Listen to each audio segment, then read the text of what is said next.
que nous sommes, c'est des enfants de Dieu et chacun il a une relation avec Dieu, donc chacun il doit apporter quelque chose dans l'assemblée, même si c'est pas systématique et c'est pas obligatoire non plus. Mais tu ne peux pas compter sur ton prochain pour contribuer à l'édification du corps des saints et te passer d'apporter ta contribution dans l'assemblée. Je pense que chacun il a des efforts à fournir parce que chacun reçoit des enseignements pour sa propre vie qui peuvent encourager le plus grand nombre, même si on n'a pas le même cheminement, même si on n'a pas les mêmes épreuves, on ne traverse pas les mêmes difficultés, mais on a tous quelque chose à donner. Et bien trop souvent dans le corps de Christ, on se repose sur les pasteurs, les apôtres, les prophètes, et on se minimise. Parfois même ça peut être d'autres facteurs qui nous poussent à fermer la bouche en fait. Et moi ça, je ne suis pas d'accord avec ça. Je suis moi-même confronté à ce genre d'exigence parce que je ne dis pas que je ne dois pas me faire violence moi-même pour donner quelque chose, mais je m'efforce de ne pas toujours compter sur les autres en fait. Pas dire que non, c'est mon frère qui va prêcher, je me repose. Et ça, c'est pas ce que le Seigneur nous demande. Dans 1 Corinthiens 14, il dit « Quelqu'un a-t-il » et il parle des diverses contributions. Donc on est tenu en fait de montrer notre dévouement en fournissant des efforts en fait. Donc ça c'est important. On peut très bien être éclairé sur un sujet en particulier, recevoir une parole, un verset biblique qui nous a marqué pendant la semaine et partager tout simplement ce que nous avons reçu. Même si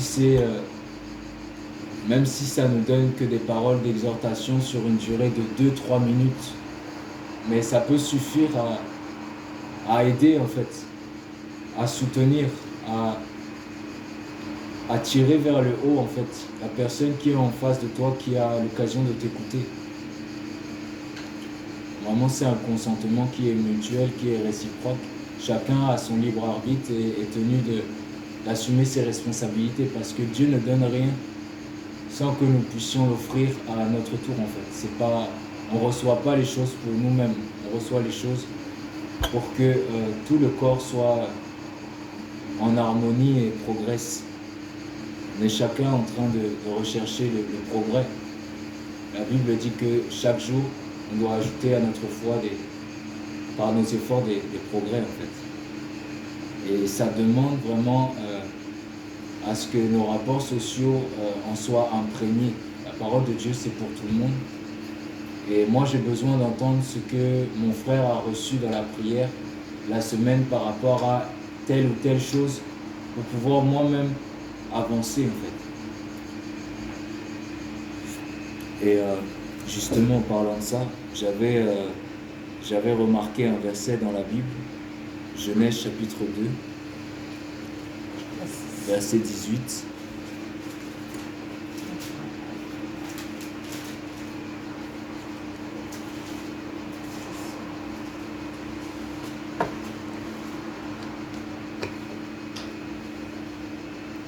On a habitué les chrétiens à se taire en fait, en leur faisant croire qu'ils n'avaient pas les capacités pour se lever.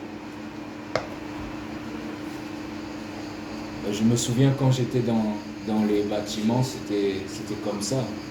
Je ne m'attendais pas à recevoir la parole, l'opportunité d'apporter quelque chose pendant les cultes en fait.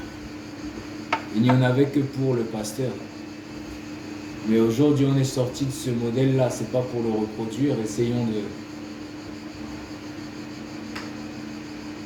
essayons de changer le cours des choses en fait. Parce que je ne crois pas que tu peux vivre avec le Saint-Esprit, l'adorer au jour le jour et dire que tu n'as rien reçu pour pouvoir aider ton prochain, aider ton frère dans la foi a les mêmes intentions que toi. Si nous sommes ici, nous avons un cœur pour Dieu, alors que tout à chacun puisse participer à ce qu'on avance.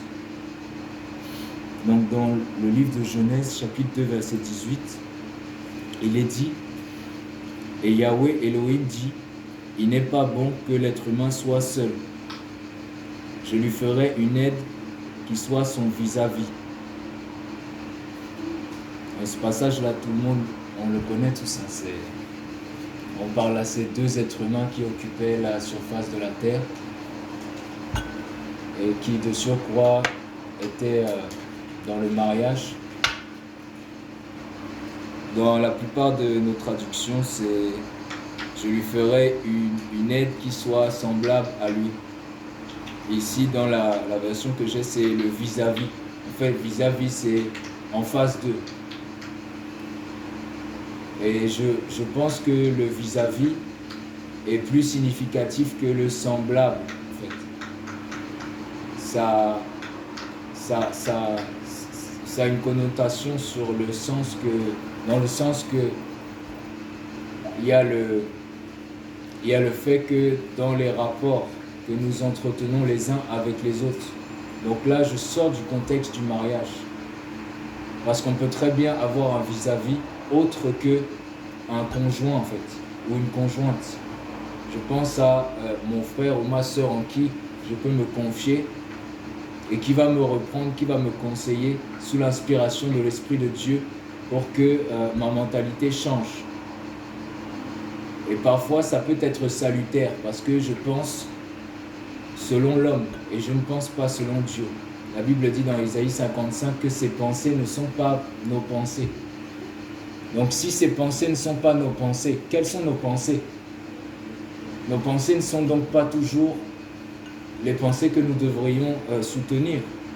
Mais parfois nous sommes résolus à nous attacher à nos raisonnements, en fait.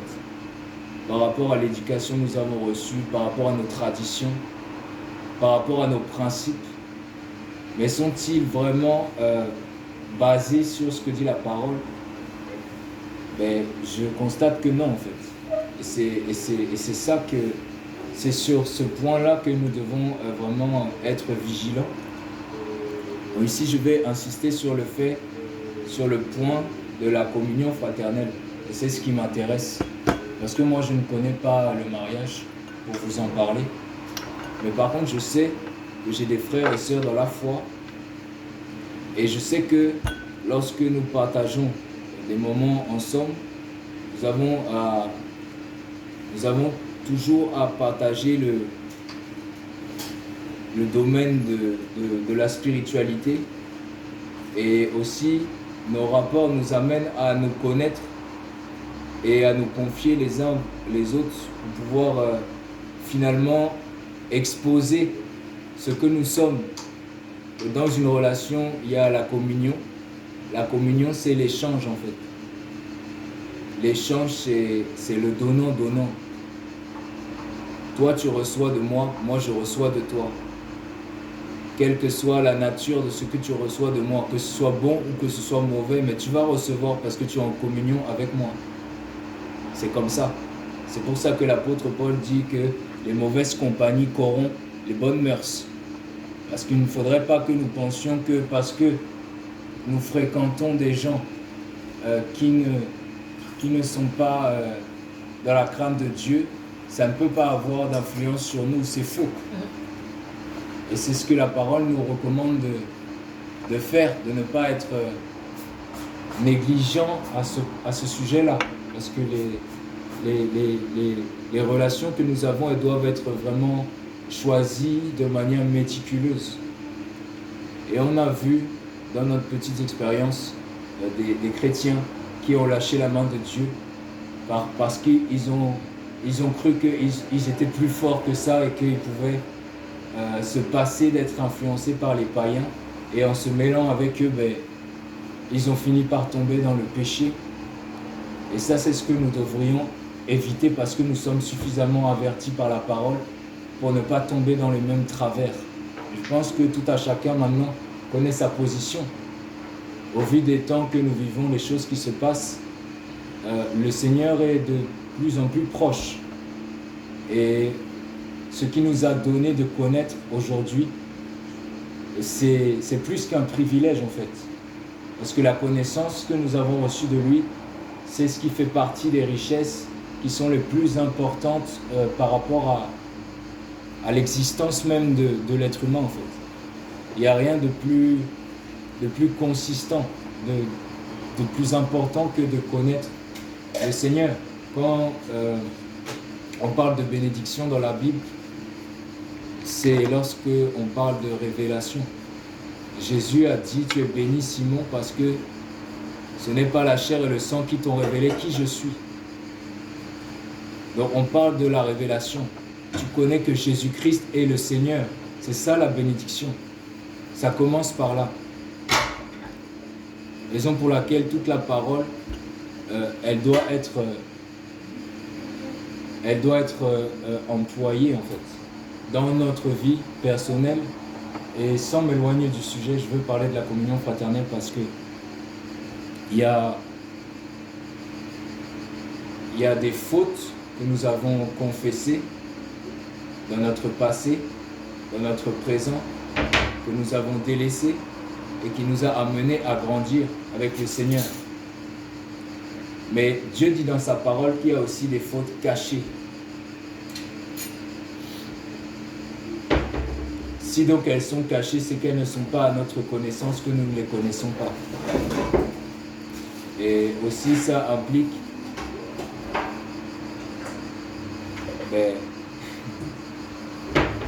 qu'il n'y a que Dieu qui puisse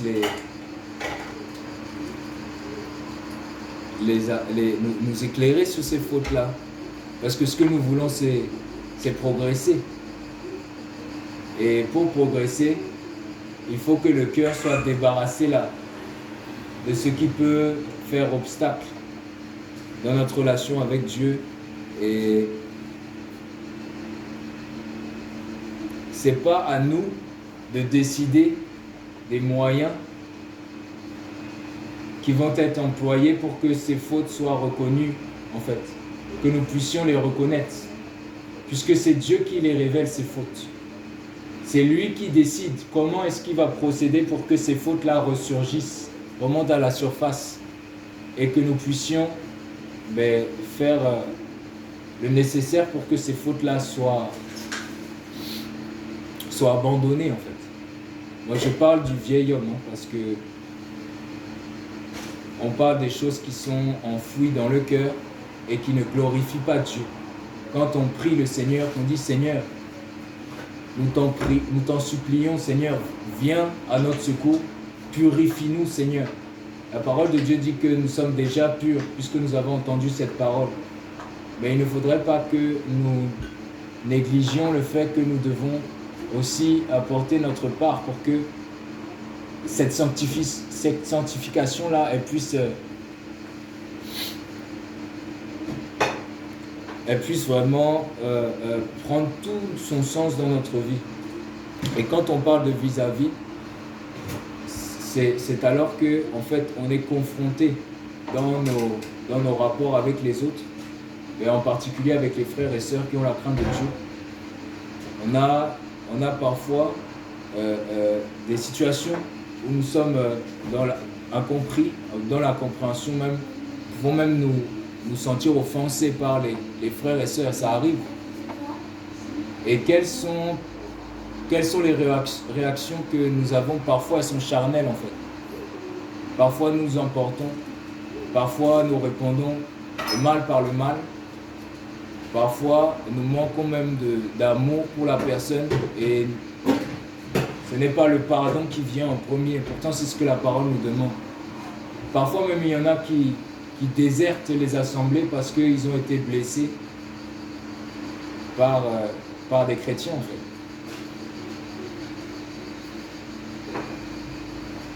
Je peux dire quelque chose. Moi, je pense que dans l'assemblée, quand on vient, c'est pas pour les sœurs et les frères qui ont vu. Donc si on t'a offensé, je pense que tu peux aller vers la sœur ou le frère, on dit ah vraiment ce que tu m'as dit, tu m'as pas pris. C'est ça être chrétien. Parce qu'on ne peut pas garder les choses dans le cœur enfant en disant je suis chrétien. Ça, c'est pas possible. Parce que Dieu nous a dit de ne pas garder les choses, de ne pas être rancunier. Donc si quelqu'un t'a offensé, moi je pense que tu peux aller vers la soeur, et vers les frères pour dire tu m'as offensé, là ce que tu m'as dit, ça n'a pas plu. Je pense que c'est ça être chrétien. Ouais, c'est tout à fait ça, c'est le trait, c'est le comportement. C'est exactement ça. Mais au-delà de... Oui, bien sûr. Donc, que ce soit les enfants de parce que c'est Dieu qui vient adorer, quoi. Mais au-delà de ça, en fait, au-delà de cette offense-là, il y a l'offense, il y a la manière de gérer l'offense avec ton prochain. Mais il y a souvent, il y a aussi un autre aspect, c'est que au-delà du fait qu'on se sente offensé, on a pu aussi avoir une réaction qui était disproportionnée ou charnelle et qui révèle un caractère qui n'est pas celui de Christ en nous et que nous devons travailler. On ne peut pas, en fait, travailler ce caractère si on ne le prend pas à bras le corps, si on n'ose pas la confrontation, en fait. Ce n'est pas avec le frère qu'on doit se disputer. C'est pas mon message. Parce que le frère qui nous a offensés, on doit le pardonner. C'est comme ça. Mais on doit rendre gloire au Seigneur. On doit rendre gloire au Seigneur. Parce que ce que le frère a fait, c'est mettre en lumière ce que nous pouvons avoir comme réaction. Et c'est ça qui est important. De savoir que aujourd'hui, je réagis de telle manière, je suis capable de faire ça, ça et ça. Et ça, ce n'est pas bon. Parce que... Oui, attends, je vais terminer. Parce que si vous me coupez comme ça... Dans le livre de Proverbes, chapitre 18, il est dit « Celui qui veut se séparer cherche son propre désir et il s'emporte contre tout succès durable. » Clémentine, je ne sais pas si tu peux lire dans ta version, peut-être c'est différent. Proverbes, chapitre 18, verset 1er.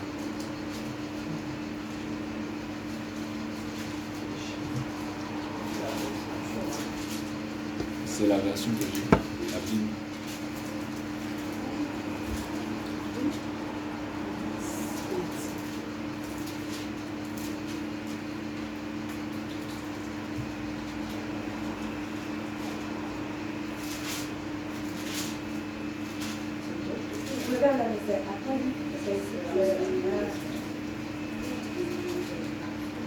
C'est après Jérémie.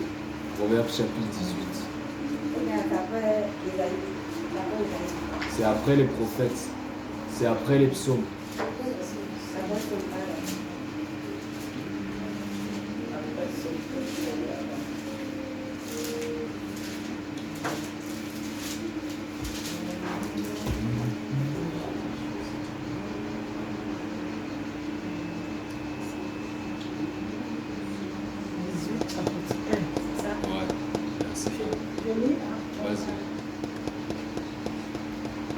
Celui qui se tient à l'écart cherche ce qu'il mérite. Il s'irrite contre tout ce qui est sage. Ce n'est pas... Tu peux t'arrêter ici. Clémentine, tu as trouvé? Oui, donne-le s'il te plaît. Proverbe chapitre 18, verset 1. Celui qui se tient à l'écart cherche ce qui mérite. Ok. Il s'irrite contre tout ce qui est sage. Voilà. C'est juste là. Ouais. Donc c'est la version la plus courante. Il y en a une autre que j'ai lue, c'est celui qui se sépare. Celui qui se sépare cherche à savoir comment tout doit aller. Et il s'emporte contre tout succès. Donc le succès, nous savons que le succès, c'est la présence de Dieu. Il n'y a pas de plus grande victoire dans la vie d'un être humain que d'être auprès du Seigneur. Et ça demande le sacrifice de notre vie, de ne pas toujours chercher ses intérêts ou chercher à avoir raison.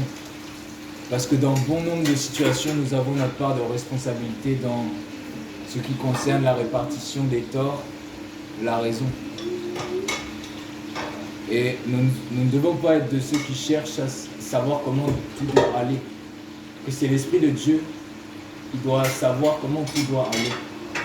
Nous, tout ce que nous devons faire, c'est rester dans l'humilité et savoir qu'est-ce que nous avons à nous reprocher. Parce que personne parmi nous n'est répréhensible.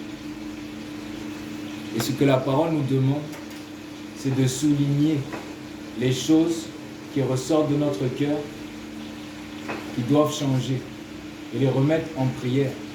Et parfois, c'est dû simplement au fait que nous avons été blessés dans le passé. Et ces blessures-là nous ont laissé des cicatrices, en fait. Et certaines réactions de la part de nos proches peuvent faire remonter cela à la surface, parce que nous ne sommes pas encore totalement guéris, en fait.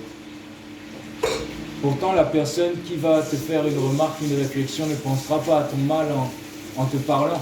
Mais toi, tu vas te sentir offensé parce que tu repenses aux choses que tu as vécues précédemment et qui t'ont fait du mal. Et ça peut même parfois amener, malheureusement, ça peut amener des querelles, en fait. Même si c'est des petites querelles, parce qu'on passe vite sur le tort. Mais la Bible nous demande d'être tempérant, d'être doux, d'être lent à la colère. Et je pense que porter du fruit, c'est savoir avoir le contrôle sur sa personne, de se connaître et de savoir de quoi nous sommes capables, en fait. Sans quoi nous ne pouvons pas porter du fruit, parce que c'est la nature charnelle qui prend le pas sur nous. Et je pense que c'est le travail que doit faire l'Église, à plus forte raison dans les temps dans lesquels nous sommes. On peut parler de beaucoup de choses, des sujets d'actualité, mais parlons surtout des choses qui concernent notre être intérieur, des choses qui vont demeurer, en fait. Parce que ce n'est pas la nourriture qui périt, que nous recherchons chaque jour, pour laquelle nous consacrons beaucoup de temps. Plus de 35 heures par semaine, tu es au boulot. Tu passes plus de temps au boulot qu'avec tes enfants, tu vois. Ou tu passes plus de temps au boulot que dans la parole de Dieu. Donc le reste du temps que tu as, dont tu es libre d'en faire ce que tu veux, il faudrait qu'il soit bien investi, en fait. Il faudrait que nous nous focalisions sur les choses véritables. Et ces choses-là font partie des choses véritables, parce que le Seigneur a dit que celui qui ne porte pas le fruit, c'est comme le sarment qu'il arrache, en fait, et le jette au feu. Celui qui ne porte pas le fruit, il ne demeure pas dans le Seigneur. Si tu ne demeures pas dans le Seigneur, ta foi elle est vaine. Parce que tu passes à côté, en fait, de ce que le Seigneur attend véritablement de toi. Parce que la vie est faite d'agitation, en fait. Et nous ne pouvons pas nous confier en nous-mêmes. Il y a des gens qui pensent que parce qu'ils ont une grande connaissance, ça fait d'eux ce qu'ils sont, mais c'est complètement faux, en fait. Et ça, Paul l'avait compris, il a dit, celui qui croit connaître quelque chose n'a en fait rien connu comme il doit savoir, en fait. En Corinthiens 8, c'est écrit. Parce que tout ce que nous devons savoir, c'est la vie que le Seigneur nous donne de pouvoir mener. Et vraiment recevoir chaque jour un peu plus de son caractère pour se conformer à ce qu'il veut que nous soyons, l'être intérieur et profond. Donc quand on parle de vis-à-vis et quand on parle de séparation, en fait on ne doit pas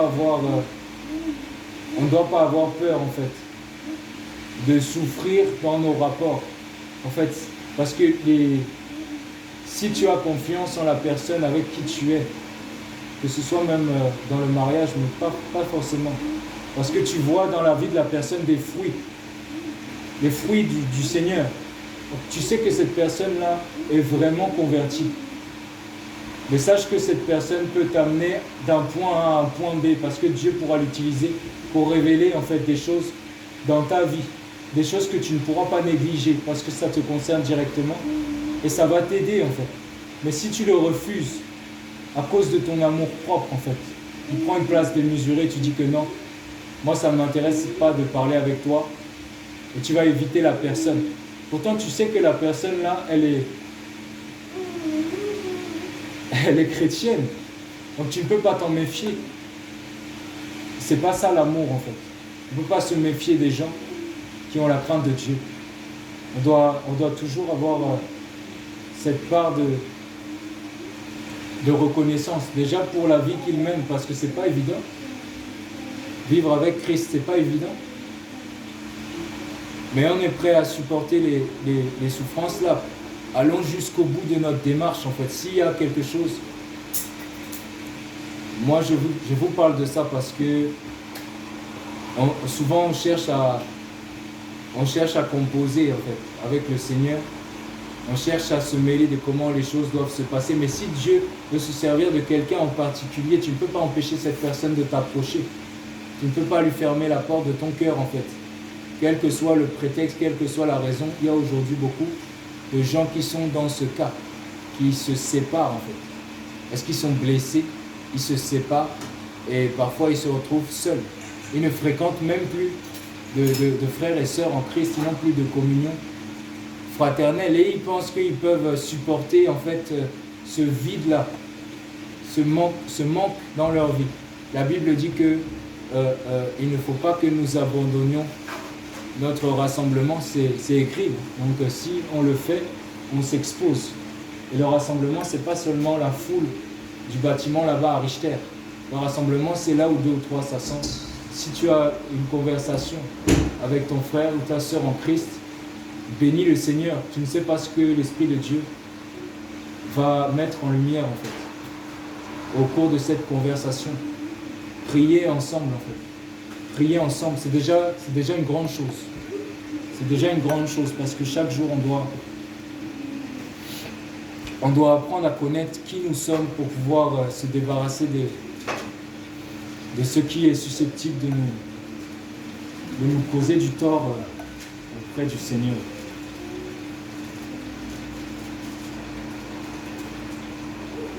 Voilà, c'est tout ce que je voulais partager. Que le Seigneur vous bénisse. Merci.